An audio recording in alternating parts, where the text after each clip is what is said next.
right, welcome to episode 11, I think, of That's Cooked with Steph DeLanda, and today we have a very special guest who I hope isn't going to be weird, but I'm sure she is. This is the one, the only Sue Balls DeLanda.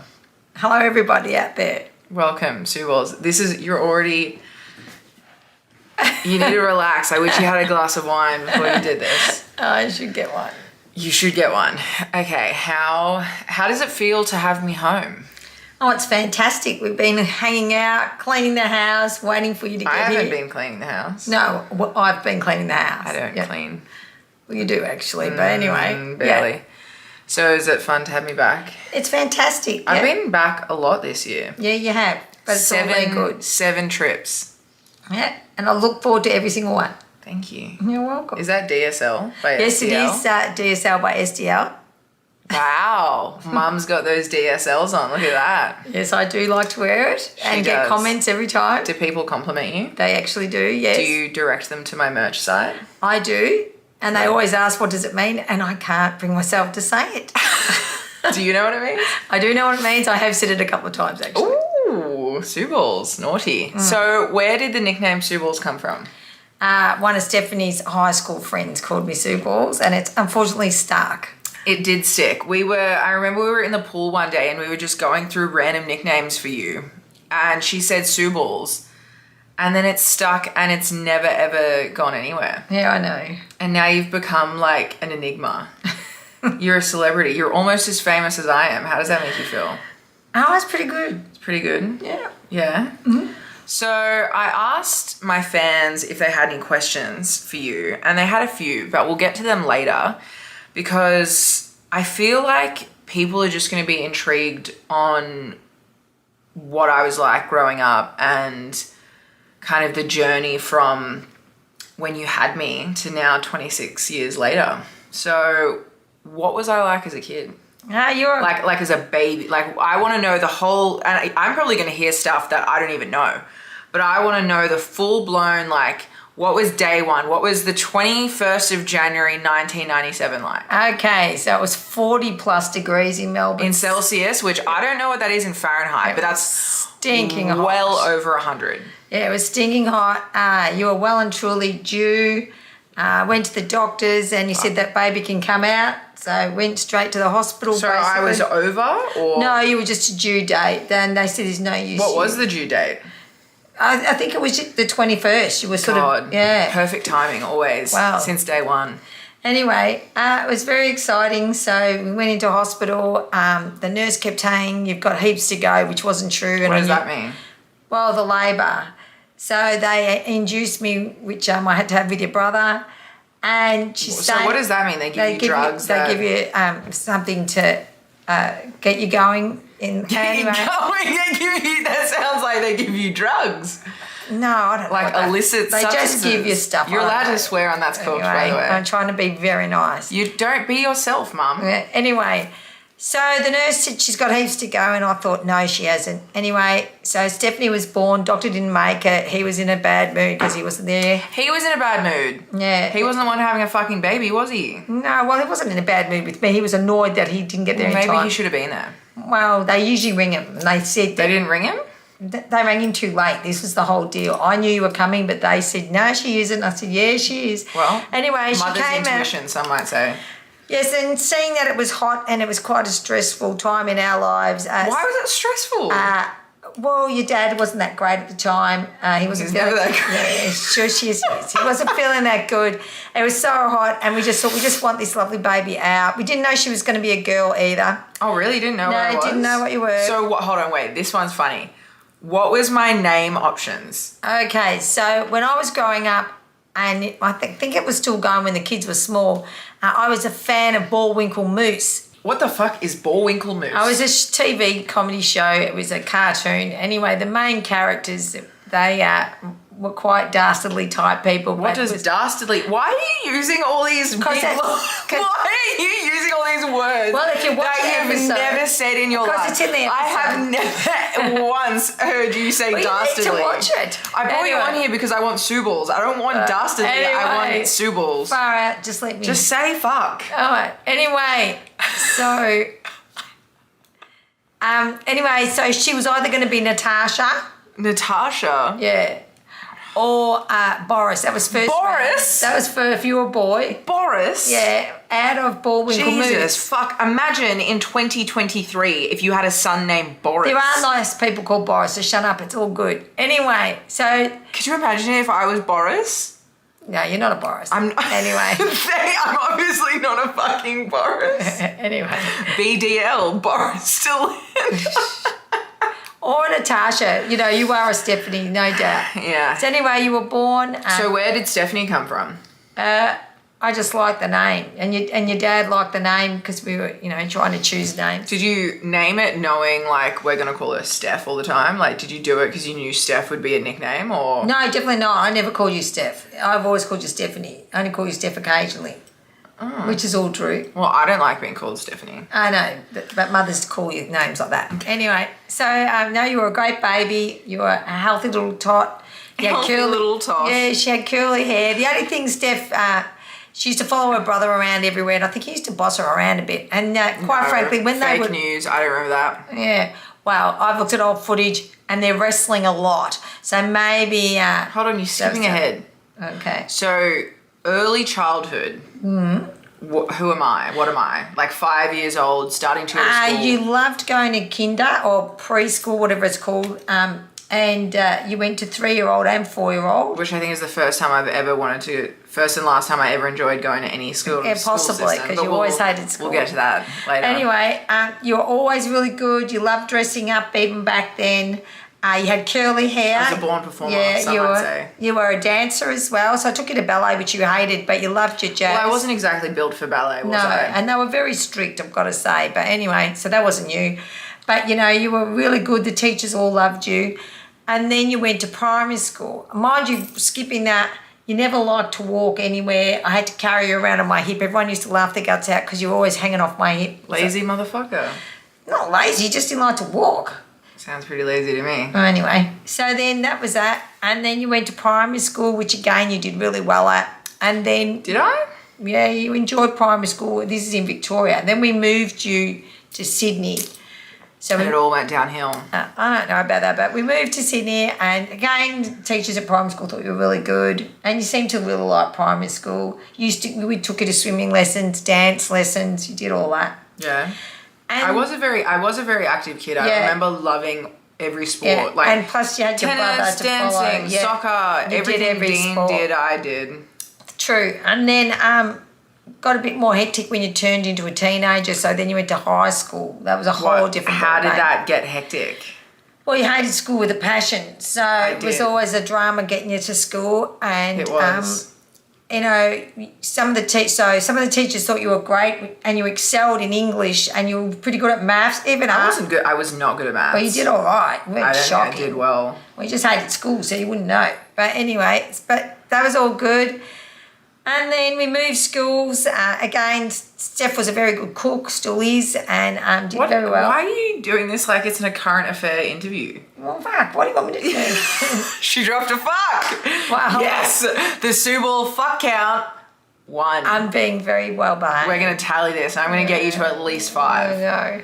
Anyway, so yeah, school was a bit of a blur. A blur. Yeah. We can call it something like that. School was a blur. And then, so I dropped out of school when I was 15 years old. Yeah, but... How, from your perspective, how did all of that go down? Well, we knew you were struggling at school and hated it with a passion, and we said to you, right, you can leave school if you've got something to do. And you were always good with your hands, always hands-on. So you became a hairdresser. So we said to you, you can leave school if you've got something to do, which you did. But at this point, what I will say, which you're skating over, is in year 10 when I was 15, I was... Sorry. I was working at a cafe, a cake store, and a hairdressing salon. So I actually had 3 jobs. That's correct. And was barely going to school. That's right. And she loved working at the cafe where I used to work. And she ran the whole joint. I was serving alcohol when I was 12. Correct. But, Australia's fucked. Anyway, people didn't know that. Yeah, because I looked 25. Yeah, she always looked a lot older than she is. Anyway, because of her height. But that was all good. And then we go into the wrestling side of it all. Well, what is your like earliest memory? Because you're really skipping a lot of shit here, so I'm trying to pull you back. Right. What's your earliest memories of anything to do with wrestling with me? Like, what do you remember? Oh, well, your brother loved wrestling, so you used to wrestle with him and watch it. But then at primary school, I don't know if you're in grade 3 or something like that, they asked what's your favourite TV show and you said WWE. But how did I even get into that? That's from your brother.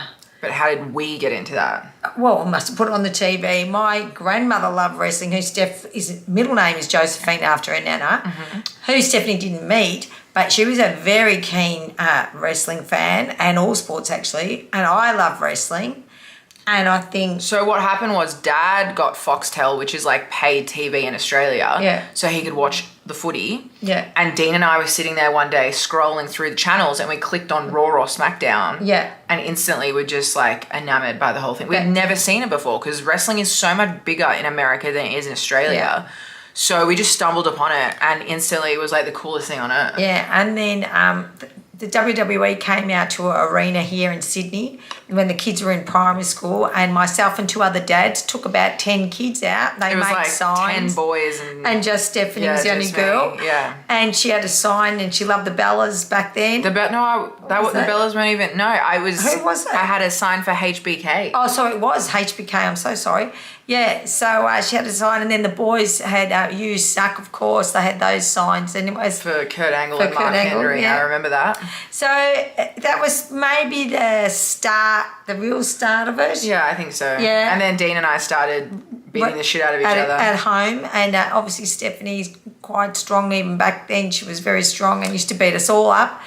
So, Hey, I didn't beat you up. well, you chased me a few times, but anyway, so but that's all good. I remember once Dean and I kicked a hole in the wall. It was me and Dean and Jade and Ryan when we were kids in this very bedroom. And we had a little bin and we were all wrestling and we kicked a hole through the wall and you lost your fucking mind.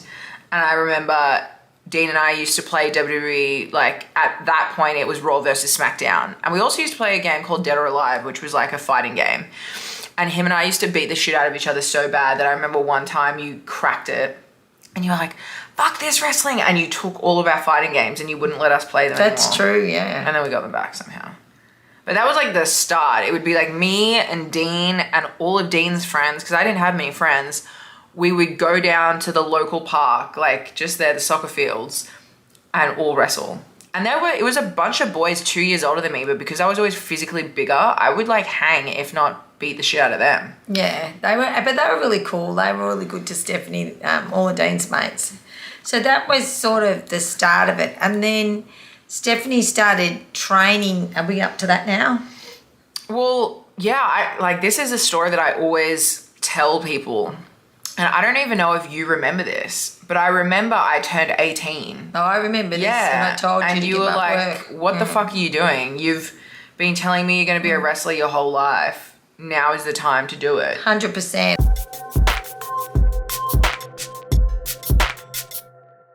I remember it was a calculated decision. Stephanie used to drive out west, and so you're looking at probably 2 hours. 2.5 each way. It depends on the traffic each way. Multiple times per week. Yeah, to train out the other side of town, and it was a lot working and doing all of that. So hold on, you're acting like I didn't have a job. no, it's a lot travelling. No, I know that, but I quit hairdressing. I didn't quit working. No, you always because worked. hairdressing wanted me to get in the frame of it. So to work Saturdays. Yes, and I couldn't work Saturdays because there were shows every Saturday. That's where Pet Barn come in. Exactly. Yeah. So that's when I started working at Pet Barn, Yeah. and that's when I was like, which is a pet store in Australia, like Petco or PetSmart. Yeah. And I fucking loved that job. It was a cool job. It was the best job ever. I and played with dogs all day. Stephanie loves animals, and she loved that job, and they were very sort of conducive to the I could do wrestling. whatever the fuck I wanted. I ran that place. They gave me as much time off as I needed. That was like the best. No, that was really good, and it was so good for her with the wrestling that she had that job because she worked there, and then she could go out west. And we sort of said to her, you need to be doing this full time if this is what you want to do. Well, there's no such thing as full-time in Australia. No, Like, it's but not, I mean, you had like, to really commit as much. Yeah. Yeah. So how early into me training did you kind of have this realization of like, oh shit, like Steph actually could make it and like do really, really well in this? Well, we used to go and watch you wrestle, Yeah. and we knew you were really quite jacked and was always doing as much as you could possibly do to become a wrestler. Yeah. And you had, you know, your determination and skill set. I mean, as I said, I watched wrestling, so we knew it wasn't just because we were your parents that you really were going to do well. Yeah. As long as you kept going and got the opportunities. Mm-hmm. And you know, couldn't be more prouder of you when we see you there and wrestling and performing. But was there ever, because I've been so lucky to have you and Dad and everyone else in my family so supportive of what I do. But a lot of my friends who are wrestlers, their parents aren't as supportive or actively are like, you need to go and get your life together and get a real job and stop living this fantasy and, you know, wake up to reality and XYZ.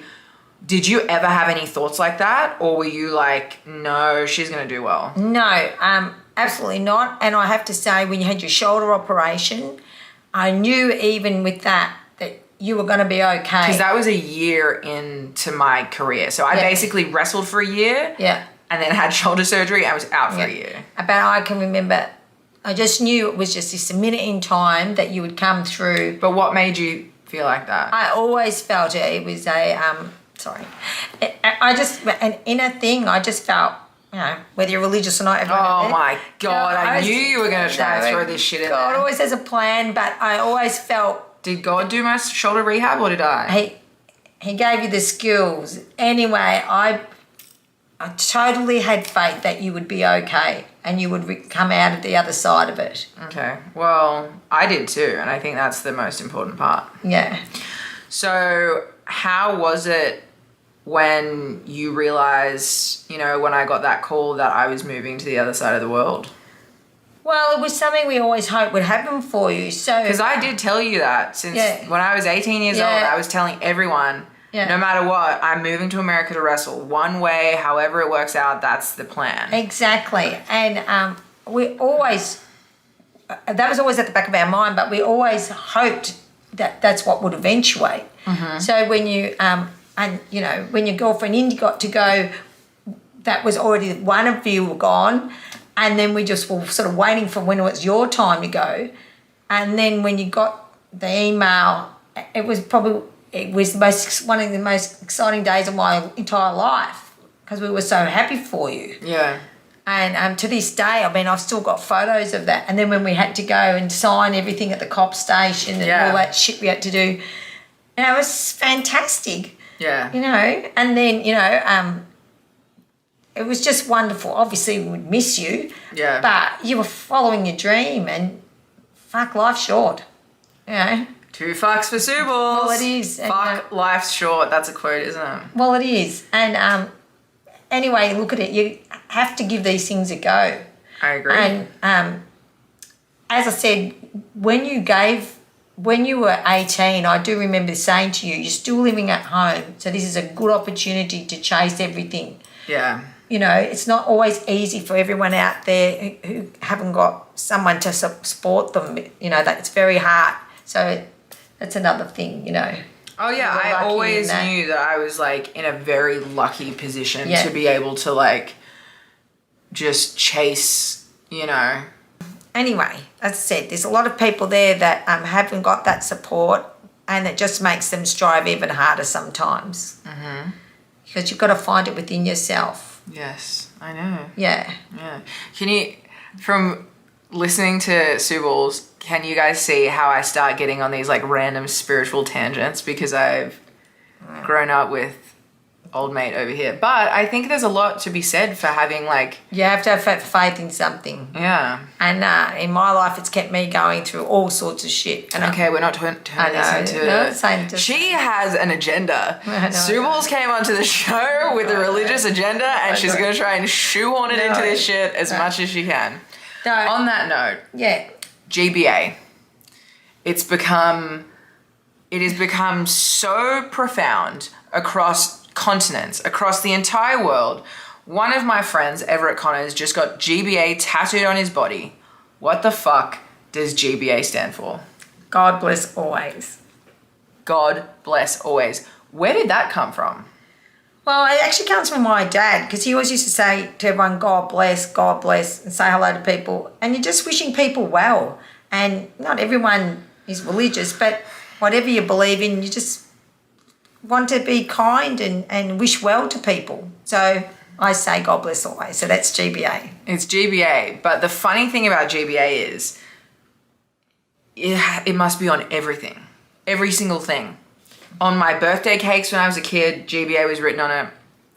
I knew when you weren't here and my cat died and I had to get him cremated that I had to get GBA engraved on his urn because otherwise you would lose your mind.